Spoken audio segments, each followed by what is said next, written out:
아니 강의가 일찍 끝내려면 한없이 일찍 끝낼 수 있어요.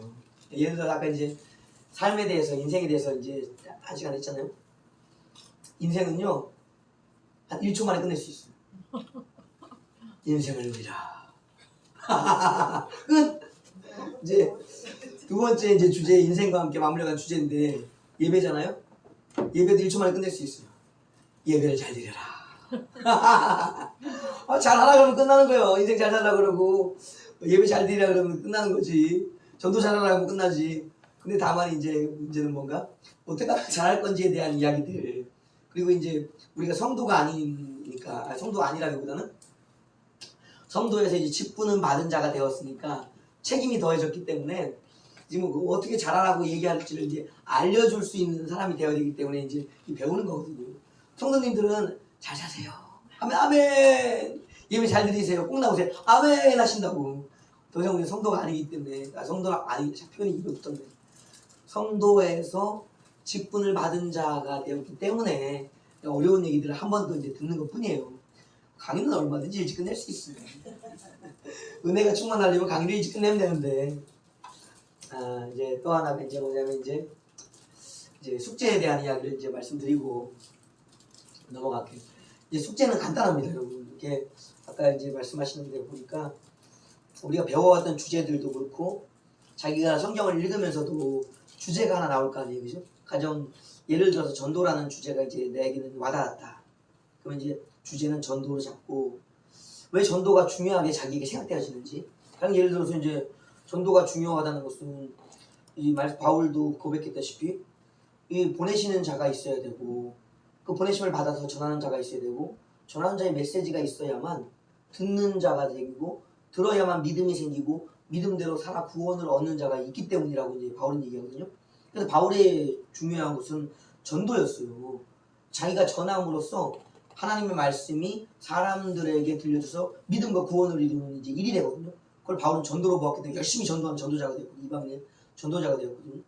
바울에게 있어서는 이제 그런 이해가 있었던 거예요. 전도가 중요하다. 왜냐?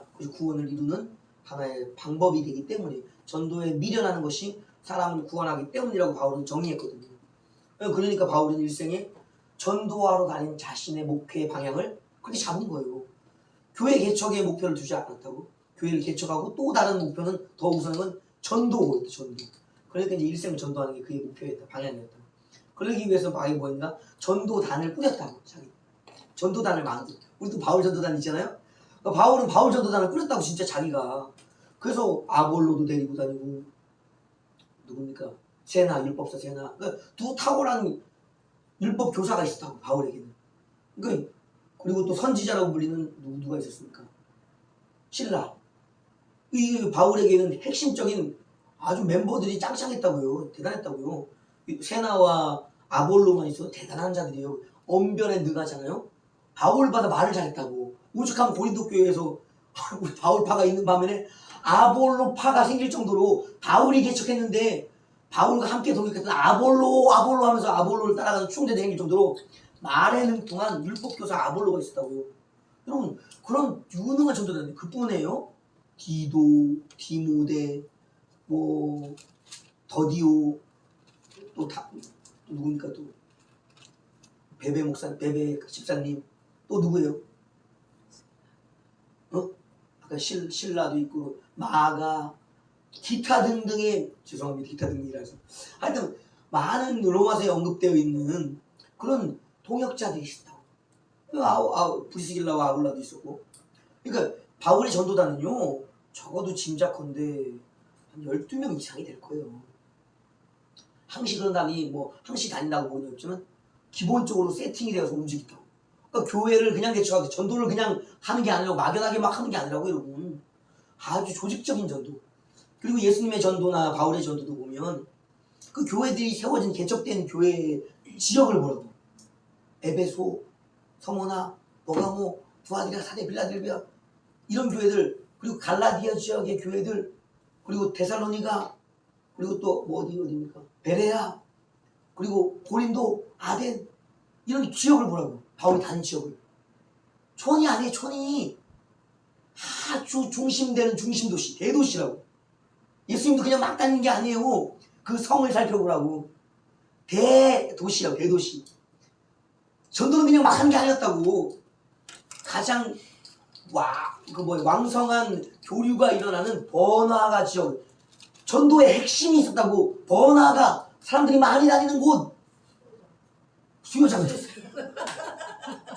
많이 모이는 곳, 사람이 없는 곳에 가서 오늘 누구를 만나야 합니까?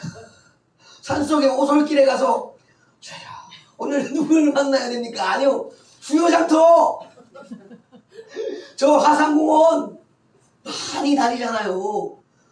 사람이 없는 곳에서 사람을 구하는 게 아니라 사람이 많은 곳에서 구원할 자를 찾는 것이 전도의 방법이었던, 그런 것들이 이제 자신에게 이제 와닿는 것이죠. 그런 것을 가지고 나는 어떻게 전도하겠다. 우리는 전도하는 교회. 우리 박봉일 목사님 교회 이름을 뭘로 지은 줄 아셔요? 개척하시면서 또 은퇴하시고 또 개척하셨어. 이름이 선교교회. 선교교회. 자신의 인생을 쭉 살아보시면서 목회하면서 또 교수 생활 하시면서 내린 결론이 뭐냐? 선교요. 그러니까 교회 이름을 뭘로 줬겠어요? 선교교회를 줬겠지. 그러니까 그것을 찾으라는 거예요. 나는 성경의 그런 가르침을 뭘로 받고 있는가? 그러니까 전도로 받았으면 선교가 되는 거고, 전도교회가 되고 선교교회가 되는 거겠죠. 그리고 그런 것을 위해서 교회 조직을 해나가겠지. 양육을 해나가겠지. 그런 것들이 이제 그 안에 녹아서 나는 어떤 주제를 가지고 어떻게 목회를 해보겠다라는 것이 그냥 간략하게 이렇게 스케치적으로 A4 용지 한 장 같이 채울 필요도 없어요, 여러분. 채우려고 하지 마세요. 힘들어. 여러분도 힘들고 나도 힘들어. 그러니까 짧게 주제를 잡고 어떻게 그걸 적용해 보겠다. 예를 들어서 이제 아까 얘기한 우리 교회는 바울 전도단이 생겼잖아요. 목사님의 목회 방침에 따라 생긴 게 아니에요. 자생적으로 생겼다. 우리 교회가 가진 비전이 뭐기 때문에, 이 선교와 연관되어 있기 때문에 그런 거지. 땅끝까지 가는 사명을 가지고 있기 때문에 자연적으로 생겨나는 것들이, 그러니까 목회자가 가지고 있는 마인드가 그러면 그 안에 조직은 자연적으로 만들어지는 거예요. 조직! 뭐 이런 게 아니라 조직이 되는 게 아니라 자연적으로 그 안에 여러 것이 조직되고, 그 교회의 기본적인 조직이 있죠. 구역이 조직되잖아요. 하려고 해서 되는 게 아니에요.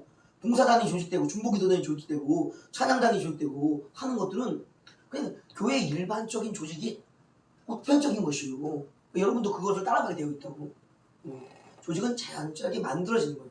목회자가 뭘 방향으로 잡고 무슨 방향으로 잡고 가느냐에 따라 생겨지는 그런 것이 당연한 거예요. 그러니까 걱정하지 말고 내게 주시는 가장 강렬하고 선명한 주제를 잡으면 된다라는 것이. 그러니까 그것을 7월 10일까지 이제 한 주제를 잡아서 중간 한 주제를 잡아서 기말로 해서 2장 A4 용지에다 간략하게 정리해서 양전사람한테 이제 뭐 사진을 찍어서 적은 내용을 보내주셔도 되고, 아니면 메일로 보내주셔도 되고, 양전사 주소는 알고 계시잖아요. 보내주시면 양전사님이 이제 저한테 또 보내주시면 저는 순식간에 읽어보고 순식간에 성적을 내겠습니다. 저는 배운 게 그거예요. 평생 점수가 따라다니더라고요. 대학교 때는 공부에 대한 열심이 없었어요. 왜냐면 이제 성적이 따라다닐 줄 몰랐거든. 여러분, 대학원을 가도 따라오고 박사 과정을 가도 따라오는 게 뭐예요? 성적이야! 성적이 따라오는지 몰라서 나는. 내가 이제 조교 생활할 때요, 우리 교수님이, 나는 그렇게 대단하신 분을 몰랐어. 뭘로 알았는 줄 아세요? 교수님의 성적표를 보고 알았어요. 어느 날 교수님이 그러시는 거예요. 심부름 시키시는 거예요. 이제 교수님이 이제 우리 학교에 이제 교수로 계시다가 유능한 사람들은 스카웃됩니다. 전주 이제 대학교로 대학원이 생길 때 대학원 학장님으로 이제 가시게 됐어요. 가시면서 이제 거기 교수님도 뭘 제출해야 될게요? 교수도 성적이 따라다녀. 아무나 교수 되는 게 아니에요. 성적표가 따라다닌다고. 교수님 그러시는 거예요. 내가 이제 이런 일이 있으니까 내 성적표를 좀 떼어달라고. 제가 이제 떼오면서 몰래 봤지. 그 성적표를 보는 순간 제가요, 교수님을 대한 태도가 달라졌어. 옥기술 겸손히. 그 전까지 교수님 막 편하게, 교수님 왜? 올해 1학년, 2학년, 3학년, 4학년 대학원이 올해 뭐? 여러분 올해 본 적 있어요? 난 처음 봤어. 내 인생에서는 올해는커녕 그냥 F만 아니었어도 돼 감사했어. 근데 올해를 내가 처음 봤어. 이런 성적표가 있네. 열심히 하셔. 그 다음부터 교수님에 대한 태도가 내가 달라졌지. 먼저 강의도 잘하셨지만 성실하게 학생 생활을 대학원까지 잘하셨어. 그러니까 훌륭한 교사가 되죠. 대학 원장이 되려고 알고 준비하시죠. 여러분 대학 원장 아무나 되는 게 아니에요.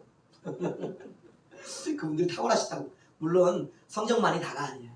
성적이라는 것은 열심히 공부했다는 증거이기 때문에. 그래서 여러분에게 주제 제가 우리 박근혜 교수님 누르시죠? 성적이 부하다.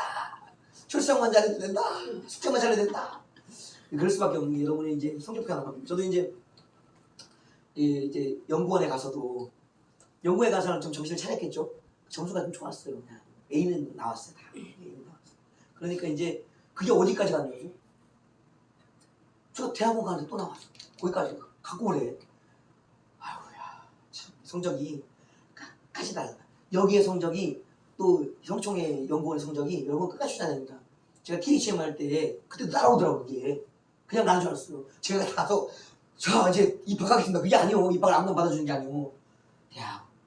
대학원 연구원의 성적이 다 그 안에 들어가서 평가해. 보더니 뭐라 그러겠어요? 이 부분은 이 과목이 약하네. 따라오시겠어요?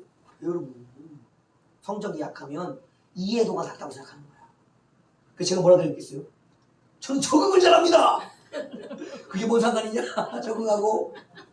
그러나 전 적응을 잘합니다. 수업에 적응하겠다고 때를 썼지. 그랬더니 감동받으셨지. 저 나이에 공부하겠다는 것도 힘들고 잘하겠다니 적응을 잘하겠다니 어떻게 하겠어요? 합격시켜줘야지. 그래서 붙었어요. 저는 성적으로 붙은 게 아니에요. 저는 은혜로 붙었다. 성적을 쫓아다닌다는 그때 알았어요. 아 무섭구나. 여기까지 얘기하고 다음 이제 주제는 마지막 주제 인생이라는 삶의 주제가 성경의 끝이고 그 삶 안에 마지막 열매와 꽃이 되어지는 것이 있는데 이게 뭔지 아세요? 참 이게 어려운 주제입니다. 쉽지만 어려운 주제. 예배. 예배 얘기 많이 하죠? 우리 교회 표어들을 보면 이렇게 목표 붙여놓은 많은 표어들이 있어요. 삶이 예배가 되고 예배가 삶이 되는 뭐 그런 표어들 많이 있잖아요. 멋있죠? 난 처음에 그거 볼 때 이렇게 하고 한참 바라봤어. 의미들을 내가 나름대로 새겨보더라고. 삶이 예배가 되고 예배가 삶이 된다. 어떤 경지인가 어떤 신앙인가 예배와 삶을 성경의 마지막 가치로 신앙의 가치로 놓고 있는 겁니다. 신앙이 뭐냐 물었을 때 그 사람에게 있어서는요 예배 이꼴 삶이에요. 삶. 이것이 바로 뭐예요? 신앙이요. 이것이 바로 뭐예요? 성경의 이결론에 내린 사람들의 표현이에요. 그러니까 이 표현이 써보게 예배가 삶이 되고 삶이 예배가 되는 것. 이 표현을 쓰는 분들 자체가 의식은 저렇게 가는 거예요. 예배 이꼴 삶, 삶 이꼴 신앙, 신앙 이꼴 성경이다라고 이해하고 있는 사람들의 표현이에요. 굉장히 이해도가 깊은 영역에 가 있는 것은 분명해요. 근데 저들은 이제 사는 거는 그 다음에 이제 문제지만 하여튼 이해는 깊은 영역에 가 있다는 거예요. 그러니까 아까 우리가 삶을 다루면서 마지막에 인생이 두 번 사라진다 그러죠. 첫 번째는 나를 중심으로 했던 주님을 몰랐던 삶. 이 삶의 이제 회개가 일어나면 신앙으로 주님으로 눈이 돌아가시는 거예요. 그러면 신앙의 삶을 제2의 삶으로 인생을 살아가는 거예요. 그 인생을 살아가는 걸 보면 뭘 안다고 얘기했냐면 구원 받았는지가 확인되어져. 얼마나 확실한지가 그 삶을 통해 보여지게 돼 있어요. 그러니까 예수님도 마지막 심판 때 뭘 보신다고 얘기해요? 행한 대로 행한 대로라는 거는 삶이에요. 신앙이 삶에서 보여진다는 거예요. 행위책이 보여진다는 거예요. 행위책은 하늘에 있죠? 하늘에 하나님이 천사들을 통해서 기록하고 계시는 것이고, 그러면 행위책은 결과물은 누구예요? 여러분 자신, 나 자신이 행위책은 있지만 나가 바로 행위책의 존재해. 그 사람의 삶을 보면 행위책이 어떨지가 보여주는 거예요. 내가 행한 것이고 기록되니까. 구원 받을지 못 받을지가 심판이 이미 보여지는 거예요. 그 사람의 삶 안에서, 신앙의 삶 안에서 이미 구원이 보여진다. 구원. 이 구원이 보여졌다고 해서 확정적인 구원이 되는가? 어떤 분들은 이제 그렇게 보는 분들도 있어요. 근데 예정론에 이제 확신을 갖고 계신 분들은 뭘 생각하냐면 예정이 곧 뭐다? 구원의 완성이다라고 이제 보시는 분도 계셔요. 물론 그렇죠. 그러나 그것이 성경에서 100% 그런가는 아니거든요. 우리가 이제 신학적 견해와 이론과 하나님의 판단을 동일시하면 안 돼요. 여기 구원의 영역에 있어서는 이론과 하나님의 심판을 동일시하면 안 된다고. 우리는 하나님이 아니기 때문에 그런 거예요. 그러니까 구원에 대한 견해, 이것이 곧 하나님의 심판은 아니에요. 견해와 하나님의 심판은 달라요, 여러분. 견해는 누구 거예요? 그건 사람 보기에요. 하나님 보기에는 아니에요. 견해는 사람이 보기에 그렇다는 것이고, 신학적 견해에 따르면 그런 것이고, 정리된 거. 하나님의 심판, 하나님의 견해는 다르다. 우리가 그걸 알아야 돼요. 그래서 예정론은 예정에 대한 견해, 신학자의 칼빈 선생님의 견해, 그리고 그를 따라가는 사람들의 견해인 것이요. 하나님의 판단은 아닌 거예요. 그래서 성경에도 그렇게 나와 있습니다. 우리의 기준은 성경이에요. 성경. 신학적 견해는 성경을 이해하는 여러 가지 관점이라고. 그 중에 하나만 관점이 있는가? 아니요. 성경에 버림받은 자들의 이야기가 있어요, 없어요? 누가 버림받았어요, 대표적으로?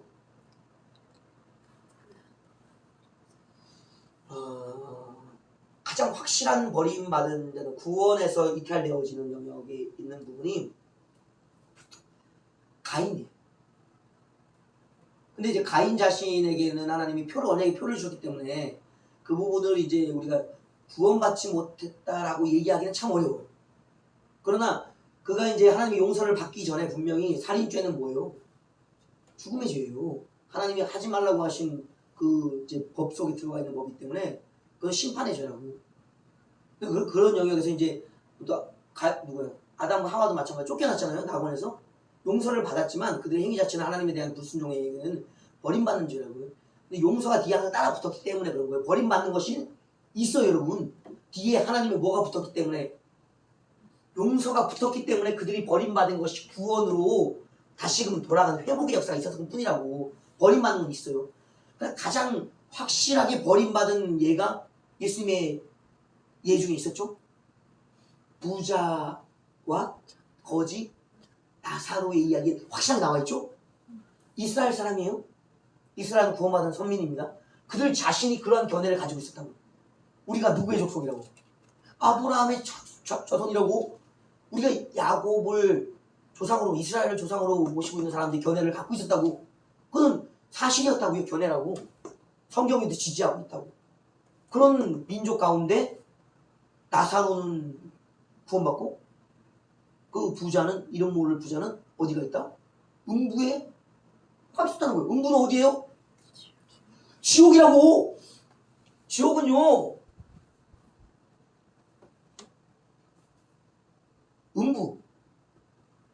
음부지옥이 있어. 음부지옥이. 그리고 불못지옥이 있고,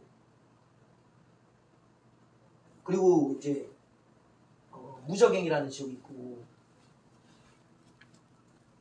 그리고 무덤이라는 지옥이 있다고.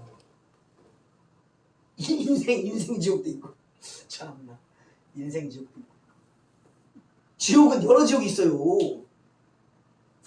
삶에서 경험하는 지옥이 인생 지옥. 우리가 잘 표현하죠? 인생 같다고, 인생이 지옥 같다고. 그러니까 그만큼 고난 속에서 낙이 없는, 즐거움이 없는, 행복이 없는 곳이 지옥이에요, 여러분. 주님이 안 계시는 곳이. 무덤 지옥은 뭐예요? 몸이 흙으로, 땅으로, 구덩이로 떨어진다. 그것이 바로 무덤이라는 육신의 지옥이에요. 육신의 지옥. 무덤이에요. 그 다음 무적행은 어디 가는? 천사들이 가는 지옥. 귀신을 쫓을 때 귀신이 뭐라고 그래요? 예수님한테? 나를 왜 괴롭게 하시냐 그러면서 나를 무적행에 보내지 말라고 그러죠. 끝이 없는 곳 공간으로 던져짐을 당한다는 거예요. 갇힌다는 거예요. 마지막에 계시록에도 누구야? 사탄이 결박되어서 어디 던져져요? 무적행에 던져졌다가 다시 천년의 인봉이 끝나니까 무적행을 넣어서 어떻게 다시 거기서 나오죠? 또 무적행이 열릴 때 뭐가 나오죠? 황충들이 나오죠? 그러면 천사들의 감옥이 이 무적행 구덩이가 있다고. 이게 지옥이라고. 또 불못지옥이나 음부지옥은 누가 가냐면 사람이 가는 것이에요. 무적행은 천사, 육신, 사는 인생들. 그리고 우리가 영이 가는 지옥이 있다고. 그것이 바로 낙원에 가지 못한 자들이 음부에 가는 거고요. 새하늘과 새 땅에 들어가지 못하는 자들이 어디 간가? 불못에 가는 거예요. 지옥은 여러 지옥이 있다고. 그러니까 특히 우리가 이제 마지막 심판, 최종 심판, 백보자 심판 전에 가는 모든 지옥은 어디로 간다? 음부로 가는 거예요. 음부에서는 마귀들이 권세를 잡고 있는 거예요. 그래서 사람을 뭐 할 수 있는 거예요? 괴롭히고 고문하는 거예요. 거기서 행한 대로 하나님의 행위책의 견해에 따라서 그들을 지옥 음부에 보내셔서 고문한다고. 그들이 행한 대로. 이 대부분의 지옥 체험을 어디를 하고 오는 거예요? 음부를 하고 오는 거예요. 불못은 아직 열려지지 않았어요. 불못은 언제냐면 백보자 심판 이후에 사망과 음부가 어디에 던져지는 거예요? 불못에 던져지는 거예요. 여호와의 진노의 불이 이곳에 가득 부어지면서 사망과 음부까지도 어디에 던져지는 마지막 최종적인 곳에 불못에 던져지는 거예요. 이 불못은 최종적인 것이고 아직 열려지지 않았어요. 뭐가 안 됐기 때문에? 주님이 안 오셨고 백보자 심판이, 아버지의 심판이, 최종 심판이 열리지 않았기 때문에 불못은 아직 열려. 그래서 한편으로는 어떤 분이 그러죠? 지옥은 열리지 않았다고 해서 얘기하는 분들은 어느 지옥을 얘기하는 거예요? 불못 지옥을 이야기하는 거예요. 두 가지가 공존한다고. 지옥이 아직 장소적으로는 불못은 준비되어 있어요. 그러나 타지 않는다고. 심판이 아직 안 됐기 때문에 최종 심판이. 그러나 음부 지옥은 타고 있다고 지금. 이것도 불못 지옥 있는 거예요.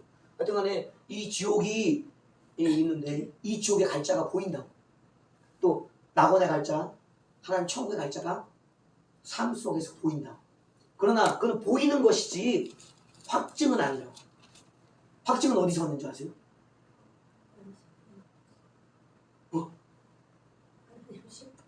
저가 반드시 구원받았다라고 확증받는 영역이 있다고요? 누가 그것을 인정해 줄까요? 성령이 인정해 줄까요? 성령의 이 구원의 확증은요, 성령이에요.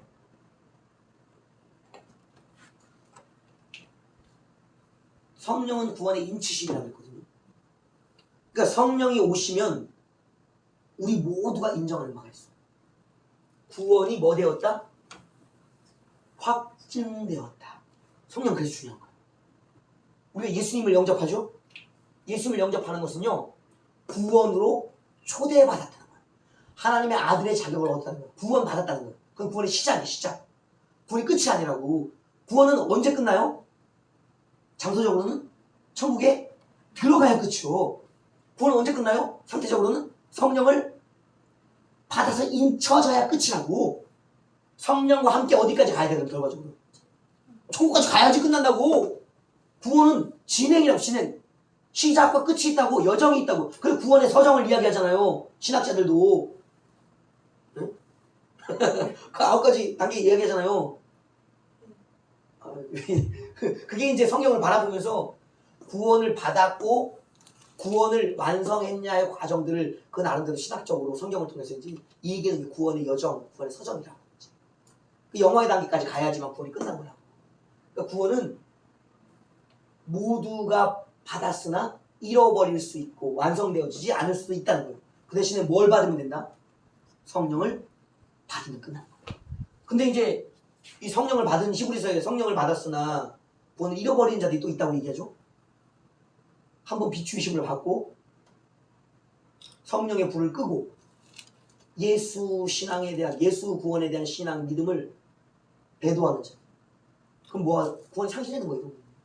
그 이야기가 또 성령은 확증이나 성령이 떠나시면, 성령이 떠나시는 이유가 있어요. 그걸 뭘로 해? 예수를 부인하면.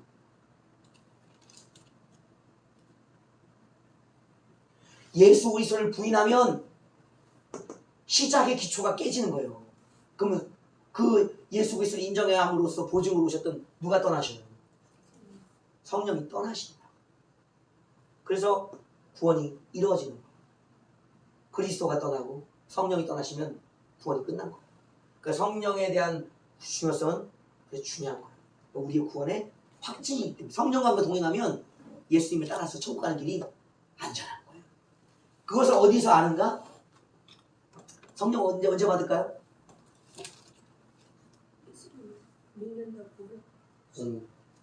그 믿음의 회심 때에 우리에게 오시죠. 그러나 그 오심이 늘 우리에게 감각되어지는 게 아니에요. 여러분 분명히 여러분들은 뭐가 있어요? 회심이 있죠? 그러면 예수를 영접했죠? 예수님이 어디 계셔? 안에 계시죠? 성령 받았던 회심 때 기억나시죠? 없으면 받으셔야 돼요. 성령의 보증 있다고.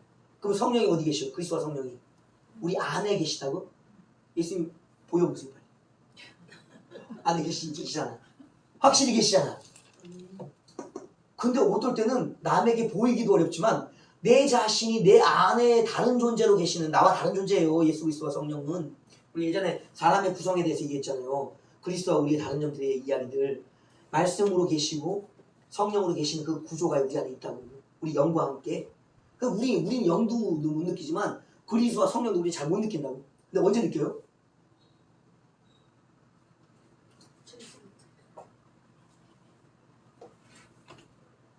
하나님께 예배 드릴 때 임재를 통해서 다시 확인합니다.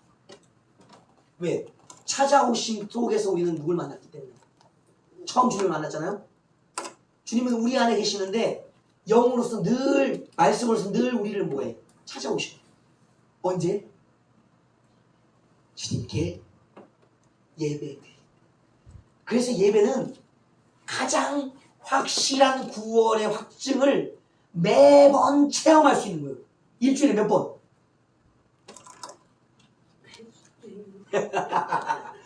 그래서 어떤 분들 저번에 이제 제가 강의를 준비하면서 영상을 듣다 보니까 예배에 대해 굉장히 부정적인 분이 계시더라고요. 예배 숫자에 대해서.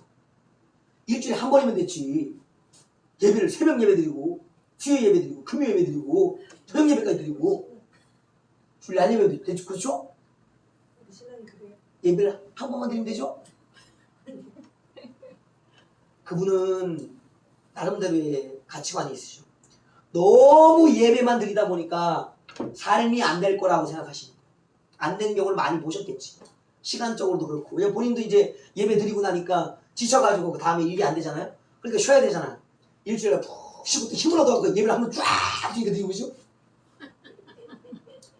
그렇게 체험하시니까 그렇게 고백하는 거겠지. 가르치는 거겠지. 그러나 모든 예배 속에서 성령의 임재를 통해서 하나님의 힘을 공급받는 자는 그렇게 생각하잖아.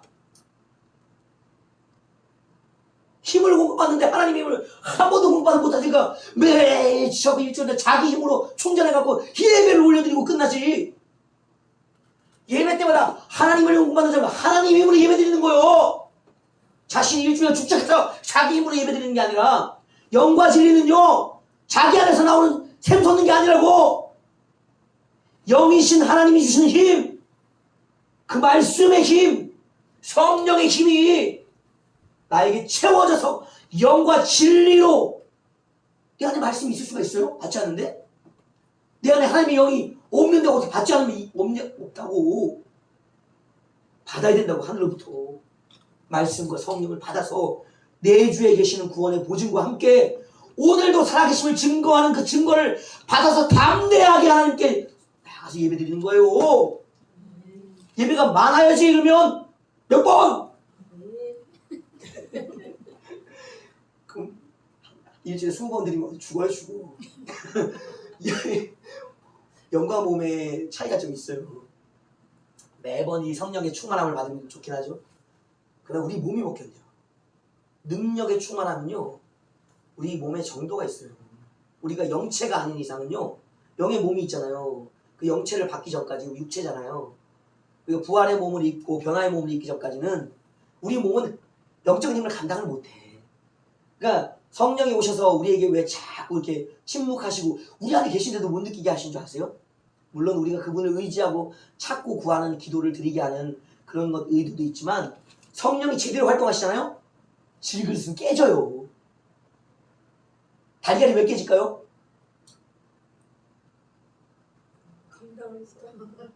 병아리를 감당 못하는 게 깨지는 거예요, 여러분. 병아리가 힘이 있어요? 힘이 없지? 그런데도 깨진다고, 달걀이 감당 못해서. 질그릇은요, 주님을 온전히 담을 수가 없어. 주님이 뻘떡 일어나시면 박살난다고. 주님이 어떻게 하셔야 돼요? 적당하게 활동하시는 거예요. 육이 깨지지 않도록. 박살난다고. 우리 육은 강한 게 아니에요.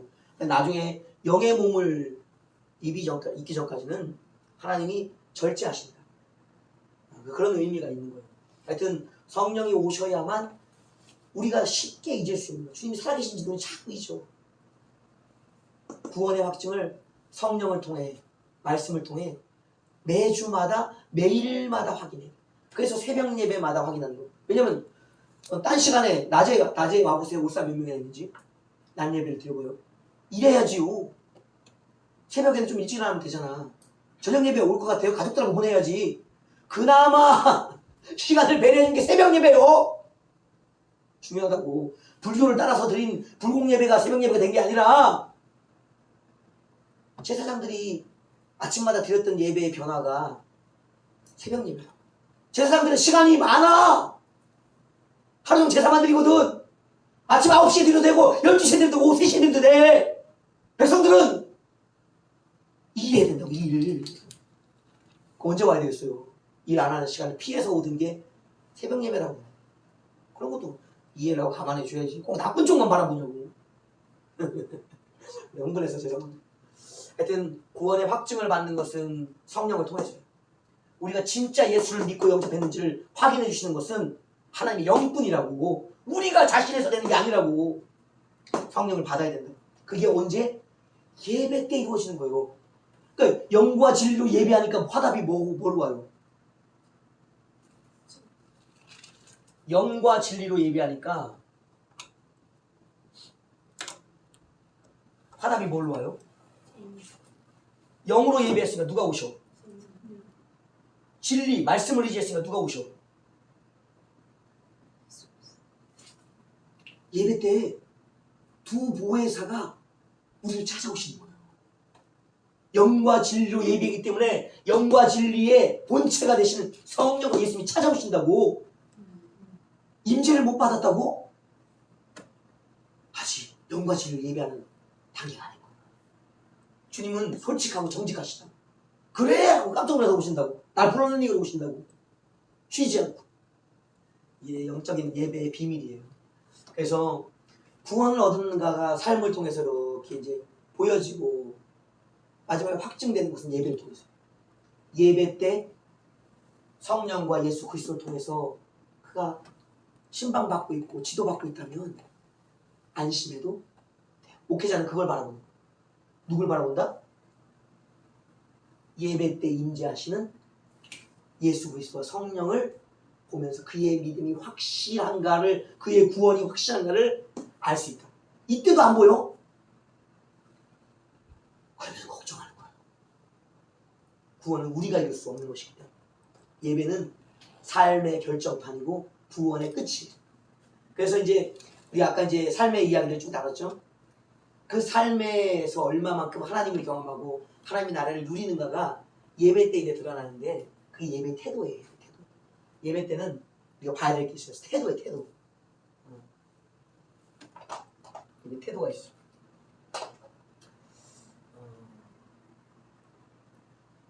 우리는 영안이 안 열렸습니다. 열린 분도 계시죠, 물론. 그렇지만 영안이 대부분 안 열렸기 때문에 우리가 성도들을 바라볼 때 영적인 상태를 우리가 알 수가 없어. 직접 바라볼 수가 없어요. 그러나 이제 뭘로 나타나는가? 그의 말과 표정, 행동들, 그 여러 가지 소문들을 통해서 그 태도들을 통해서 그의 것을 짐작해 볼 수가 있는 거예요. 예를 들어서 아침에 주일날 오는데 환하게 웃고 들어와. 인사를 해. 목사님 할렐루야. 성도님 잘 지내셨습니까? 샬롬. 그 사람은 어떤 사람이죠? 은혜가 있는 사람. 은혜가 있다는 것은 누가 역사하는가요? 여러분 보이지 않는 것은 반드시 보여지게끔 되어 있어요. 마귀가 역사하면요 영락 없습니다. 마귀가 역사하면요 마귀의 역사에 증거가 생겨. 마귀는 어떠한 영일까요? 어두워. 하나님은 빛이시고 빛의 반대예요. 왜냐면 빛에 가까이 갈수록 그 빛을 받기 때문에 빛이 되어져요.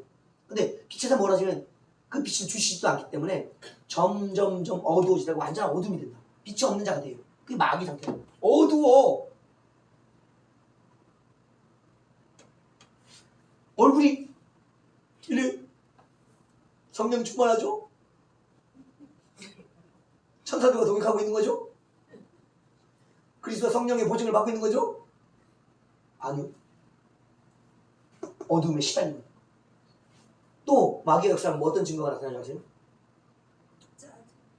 짜증과 화가 나요. 왜냐하면 하나님 나라에는 낙원이라고 불리는 이유가 있어요. 낙원이라고 불리는 건요 거기에 낙이 있기 때문에 즐거움이 있기 때문에요. 성령이 오시면 하나님 나라는 즐거워요. 행복해요.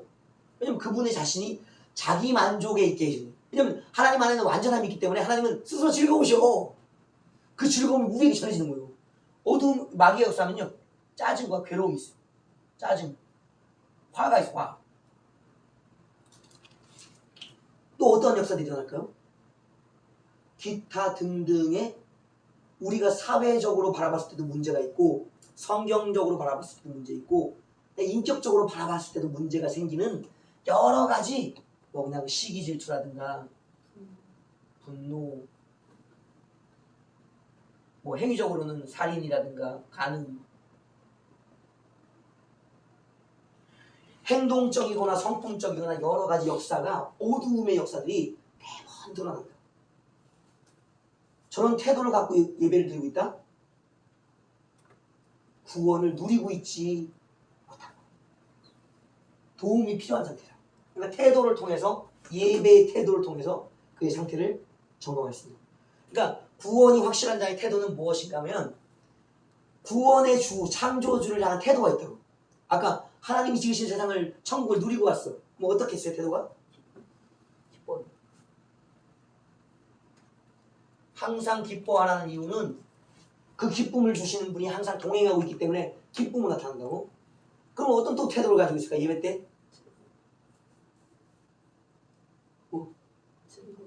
즐거운 기쁨에 이제 포함시키는 감사. 검사에 뭐 하라고요? 감사. 그 상식이잖아요 그 얘기인지. 왜 감사할까요? 하나님이 지으신 모든 세상을 누리게 해주셨거든. 그 나의 모든 환난에서 나를 건져주셨거든. 질병을 해서 고쳐주셨거든. 괴로움을 당하고 있어도 위로해 주시고 계시거든요. 감사가 나올 수밖에 없어. 또 뭐가 있어요? 뭐 할까요?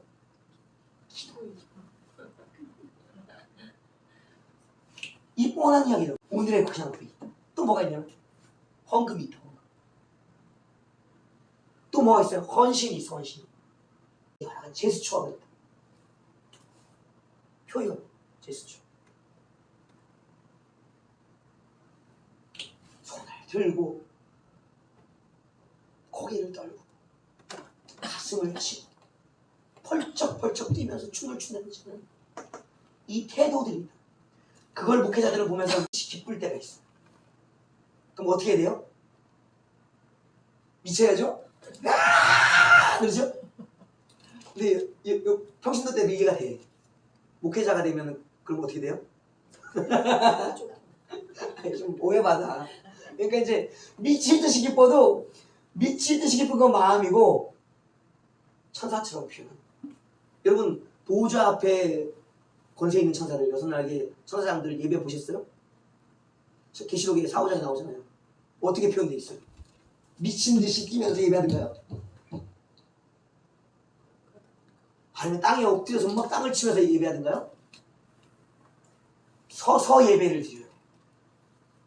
하나님이 하신 모든 것들을 찬송으로서 표현하면서 뭐가 있어 보여요? 품위가 있어. 품위가. 왜 품위가 있을까요? 천사장들이니까. 천사들은 그럼 어떻게 예배할까요? 천사들은 찬송으로 예배해요. 순종으로 예배해요. 사람과는 달라. 사람은 들고 뛰고 예배하고 달라. 천사들의 예배는 영의 예배이기 때문에 영적 품위가 있다고. 사람만이 들고 뛸 수 있는 거요. 우리가 천사처럼 예배하는 자가 있다고. 너무 지나쳐서 그렇지. 태도에 품위가 있으신다. 그러니까 목회자는 이 품위를 가지면서 예배해요. 미친 듯이 기뻐도 거룩한 단조로운 제스처. 또 참을 수 없다면 춤을 추면서 하든 뭐 하는 것도 필요하지만 약간 목회자는 품위가 필요해. 경박스러우면 좀 힘들어. 누구처럼 예배하기 위해? 천사처럼 예배하기 위해 품위가 필요하고 이런 부분이 있습니다. 그래서 태도들을 보면서 저가 구원을 얻었는지를 확신하는 이런 태도가 나오는 것은 분명한 임재가 있기 때문에 임재가. 여러분 인생이 죽을 것 같고 괴로워 죽겠는데 웃으라면 웃을 수 있어요? 웃어보세요. 감사해보세요. 감사해요. 감사해보세요. 감사해요. 예물 드릴 수 있어요? 10,000원짜리 누구? 1,000원짜리 10만원짜리 나오고 깜짝 놀란다. 이거 수표가 왜 나오냐. 너들 하얗게 질려갖고 들어간다. 우리가 하는 이 모든 것들은요, 우리의 생각과 감정이 주님의 임재 안에서 무너졌기 때문에. 임재는요, 우리를 굴복시켜요. 하나님께 굴복되어질 때 하나님의 임재 안에서 우리는 이런 태도들을 가지게 됩니다. 가식적인 태도 있을 수 있죠. 여러분 이단들 보세요. 성령 받지 않았어요. 그리스도가 영접되지 않았어요. 근데 뭐예요? 이러한 것들을 자기들의 예배에서 하죠. 분명히 합니다. 굴복되었어요. 그들도. 이 임재에는 전제가 되는 게 있어요. 영분별이 전제되어 있어요. 굴복은 아무 영이나 하는 게 아니에요. 영분별을 가지고 하는 거예요. 영분별의 특징, 이 모든 행위적이고 감정적인 것, 또 주님을 향한 마음이 있는가를 살펴보면서 내가 말씀과 위배되지 않는지를 살펴보면서 영분별하는 거예요. 지금 나에게 온 영이 이 마귀적인 역사와 가까운지 성경에 기록되어진 성령의 역사와 하나님의 사역의 나라의 역사와 가까운지를 분별해 보면서 굴복되어야 됩니다. 짜증내라. 영임에 어이구 욕을 해라. 영임안에 굴복될 거예요? 안 돼요. 헌신해라. 굴복돼야죠. 감사해라. 아버지께 구원을 감사해라. 청소를 감사하라고 굴복돼야죠. 굴복을 영분별을 통해서 한다. 영이 예민해져야 된다. 이 속에서 임재를 구분하는 거예요. 마귀의 영이 나에게 오고 있는지 성령이 오시고 계시는지를 영분별을 통해 굴복되어진다. 이 굴복이 제대로 되어지면 이 품이 있는 태도들이 나오게 됩니다. 예배가 그래서 격이 높아진다. 어디 예배처럼? 계시록 4장 5장에 나오는 천상의 예배를 닮아가요. 세 번째는 닮음의 예배.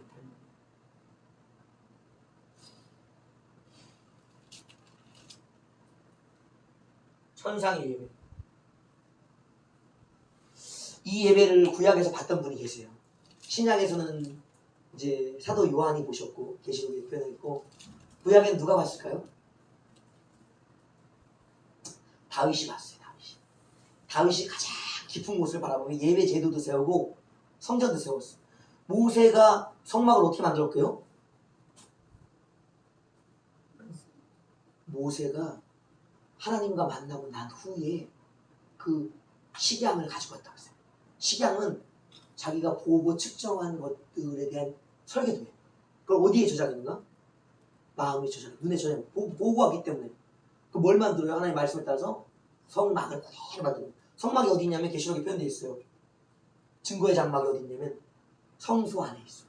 그러니까 하나님의 지성소가 있는 영역의 보좌의 자리 옆에 보면 뭐가 있냐면 성이 있어. 예루살렘 성. 그 안에 증거 장막이라는 성막이. 그 또 옆에 뭐가 있냐면 새로 지어져가는 새 예루살렘 지어지고 있다. 그걸 바라보고 있는 거야. 천국의 가장 깊은 영역, 하나님께 가장 깊은 영역을 보고 왔기 때문에 성전이 지어진 거예요. 성막과 성전이 그래서 지어진 거예요. 거기서 드려지는 예배를 누가 받는 거야? 다윗이 보고 온 거예요. 그래서 찬양대를 만들고 제사장된 제도들을 24만차를 만든 거예요. 24만차는 왜 만들었을까요? 천사장들이 그렇게 24순번이 돌아가면서 예배하는 것을 보고 왔기 때문에 그렇게 만들어요. 24장들을 보고 왔기 때문에 그 순번들을 만들어내는 거예요. 그러니까 천상의 예배를 본 자가 닮음의 예배를 드려냈을 겁니다. 그러니까 우리 예배 인도자는 이제 2단계에 가면요, 임재까지는 평신도들도 해요. 그러나 닮음의 예배, 천상의 예배를 닮아가는 예배는요, 이제 사역자들의 수준을 결정하는 거예요. 어려워. 천국을 보고 왔어야 드릴 텐데. 그러나 우리는 뭘 통해 볼 수 있는가? 말씀을 통해. 우리가 가면 뭘 볼 것 같아요? 사도 요한이 봤던 걸 똑같이 보고요. 다윗이 봤던 걸 똑같이 본다. 왜? 천국은 사실과 진리니까. 갈 때마다 바뀌는 게 아니에요. 그대로라고. 내가 가도 그대로고, 여기 계신 목회자들이 가도 그대로고, 누가 가도 그대로 본다고. 다윗 그리고 사도 요한이 봤던 그 예배 장면을, 예배를 인도하는 자는 달라졌겠지. 시간이 다르니까. 그러나 똑같은 천상의 예배를 본다. 그러니까 우리도 보고 와야 되는데 뭘 통해 본다? 우리는 말씀을 통해 본다. 나중에 기회가 되면 한번 천국 올라가서 봐야 돼. 닮음의 예배를 얼마만큼 드려낼 수 있는가. 이 닮음의 예배 끝에는 구약이나 신약이나 동일함이 있습니다. 그것은 무엇일까요? 닮음의 예배를, 이런 품이 있는 예배, 영에 굴복된 예배를 드리려면 선물이 있어. 이것은 이제 하나님께 드려지는 것이요. 그러니까 하나님께 드려지는 영역이 영광을 드리는 것인데, 영광 드림은 뭐 다른 얘기가 아니에요. 하나님이 가지신 성품, 하신 일들, 마땅함을 그냥 그대로 노래하는 거예요. 천상의 예배의 핵심은 할렐루야예요. 할렐루야. 결론은 왜 할렐루야인가? 할렐루야라고 찬송 받으실 분이거든. 찬송 받으실 분이니까 할렐루야 찬송 받으십시오. 하나님을 찬송하라 하는 것이거든요. 이유가 있어. 창조와 구속이. 그것이 계속 영광 드려지는 것이.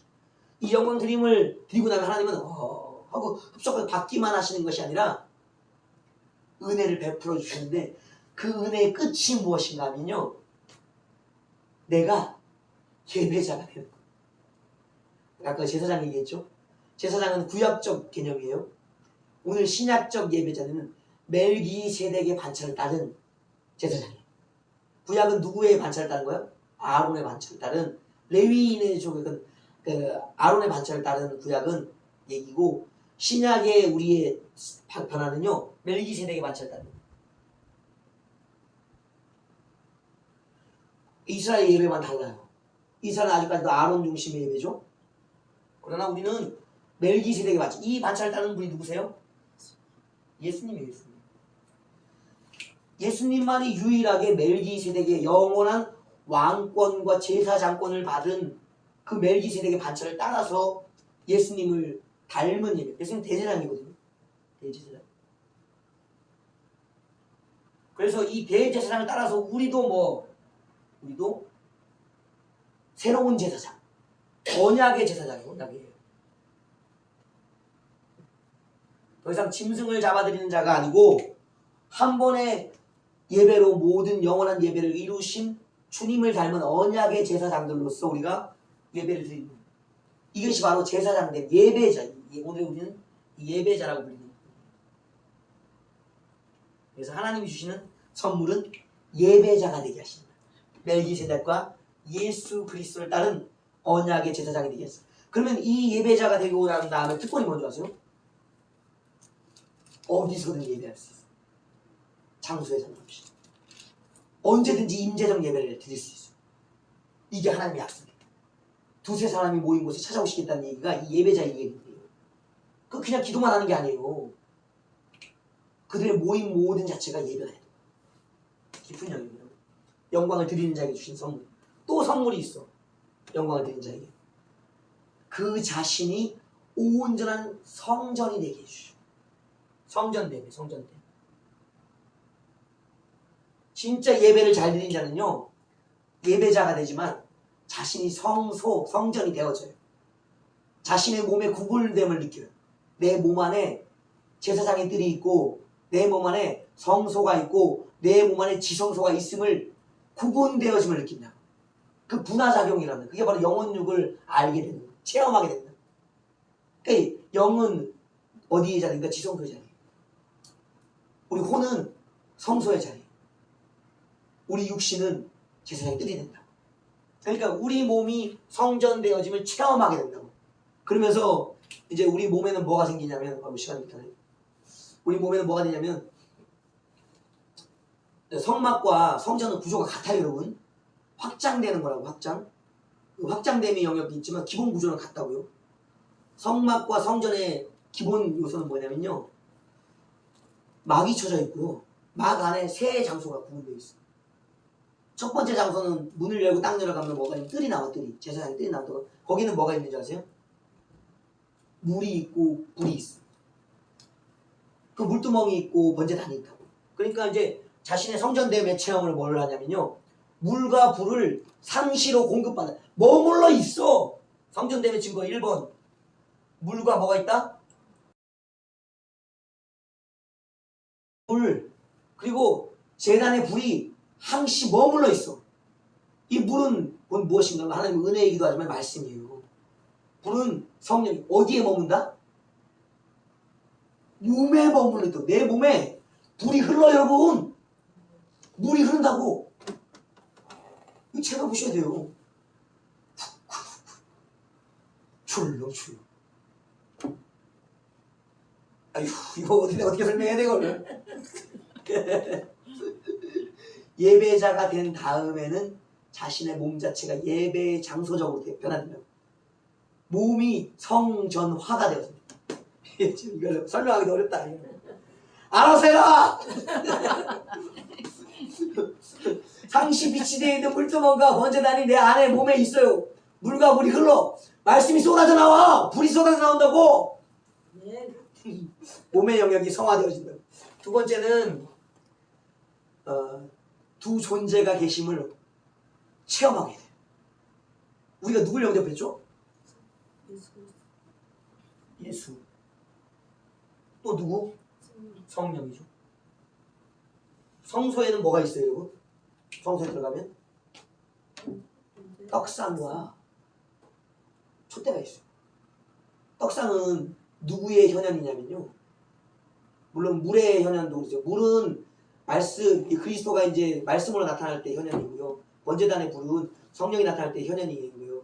존재 자체는 아니셔요. 그분의 영광들이 그렇게 표현되는 거고. 그래서 성소에 들어가면 그분들이 계시다고. 우리 내소에 머물러 계시는 분이 계시다고. 예수 그리스도와 성령을 존재로 느낀다. 그 똑똑똑 분들이면 식사하자라고 찾아오시는 예수 그리스도가 그냥 말씀으로 머물러 계시, 인격으로 와 계신다고. 성령이 그냥 은혜로만 와 계시는 게 아니라 성령이 실제 인격으로 와 계신다고. 그게 바로 성소의 영역이고요.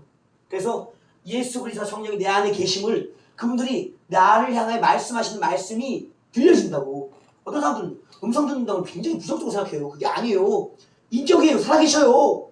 말씀하신다고. 기록된 말씀만이 아닌 레마의 말씀으로 말씀하신다고. 인격의 말씀으로. 선지자들이 듣는 것 같은 그런 레마가 들린다고.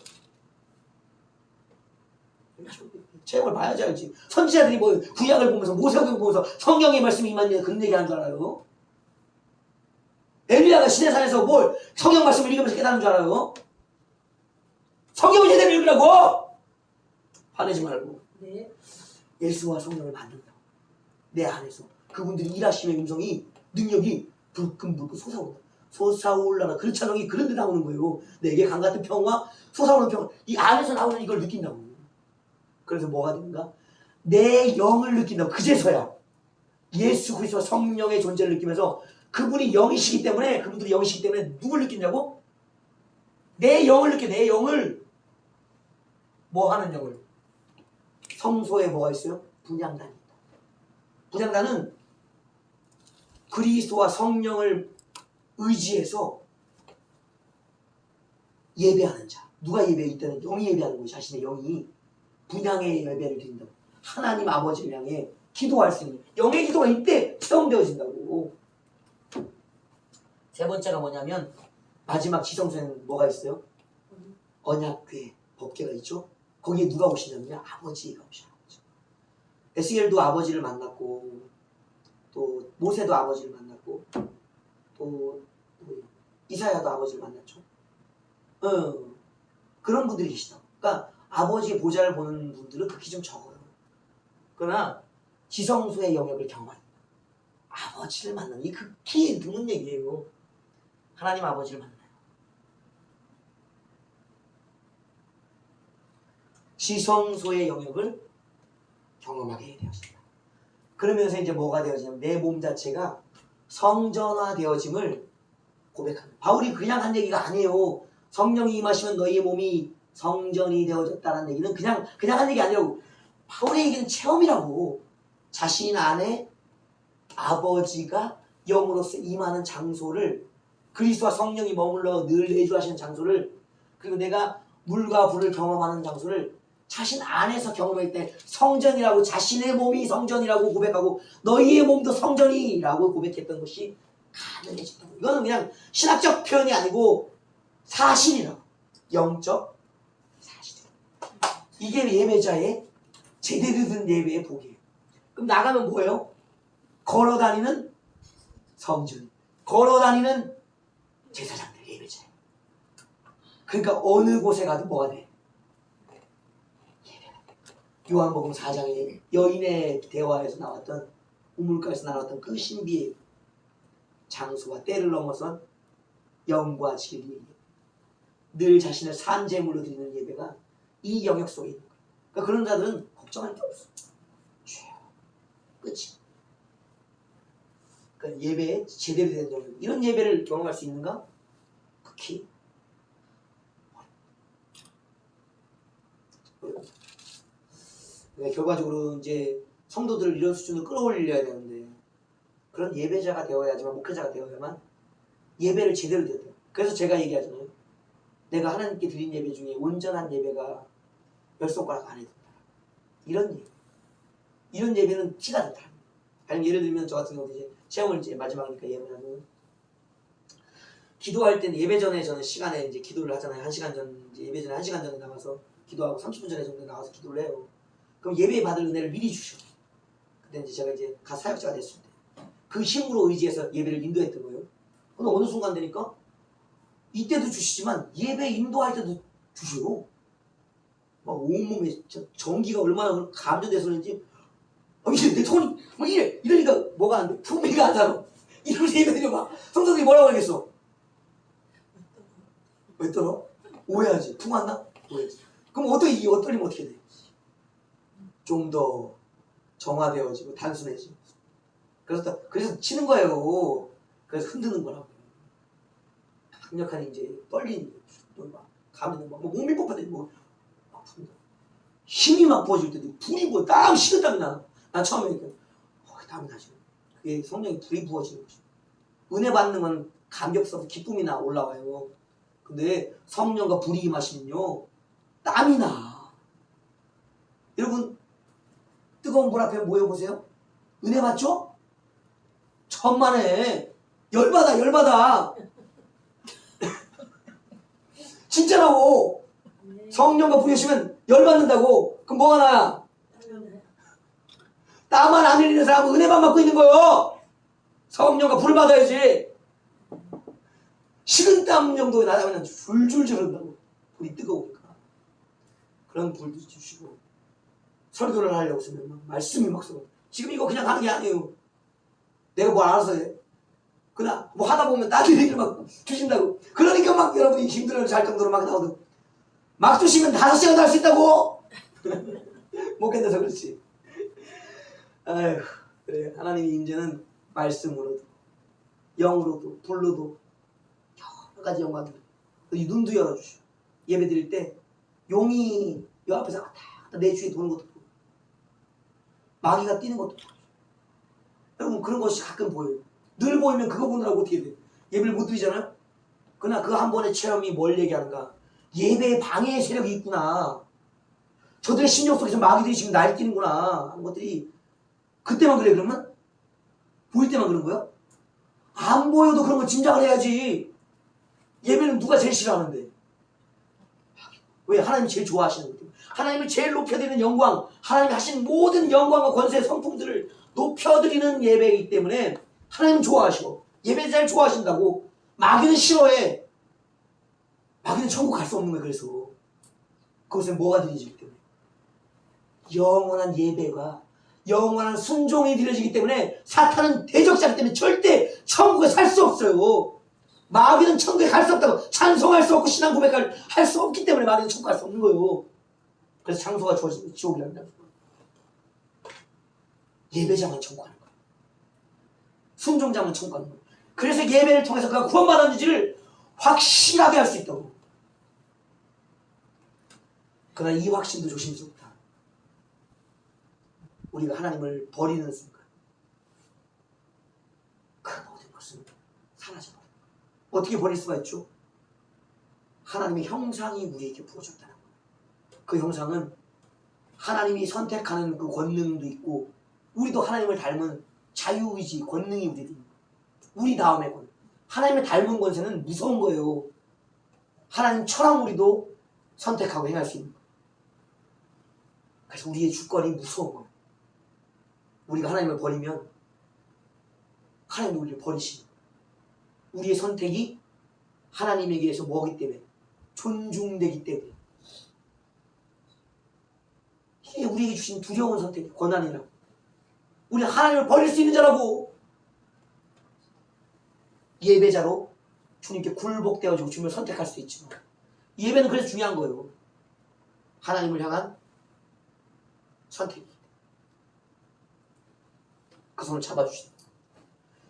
자, 뭐 할 얘기는 많지만 밥은 먹어야 되겠고 이런 것입니다. 하여튼 예배는 우리가 다뤘던 성경의 모든 것의 주제예요. 끊임없이 삶 속에서 죄사함을 선포받고 새로운 삶을 누릴 수 있는 기회를 예배 속에서 얻는 거예요. 많이 드리면 좋다. 그러나 제대로 드리면 더 좋다. 아멘. 한 번을 드려도 제대로 드려라. 아멘. 그러면 끝난 거예요. 주님은 한 번의 예배로 끝내셨어요. 영원한 예배. 주님 닮은 예배가 우리가 가능할까? 안 되니까 계속 드리는 거예요. 주님은 한 번으로 끝내셨다. 우리도 주님 닮아서 한 번의 예배로 그냥 끝나야 되는 거예요. 여기 좀 보수해놓고 여기 좀 보수하고 그게 우리의 예배다.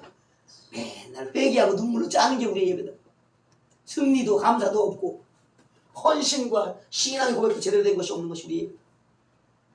아픈 마음으로 드리는 것이 우리의 예배다. 우리는 드린다. 할렐루야. 자, 여기까지 하고 마치겠습니다. 수고하셨습니다. 고맙습니다.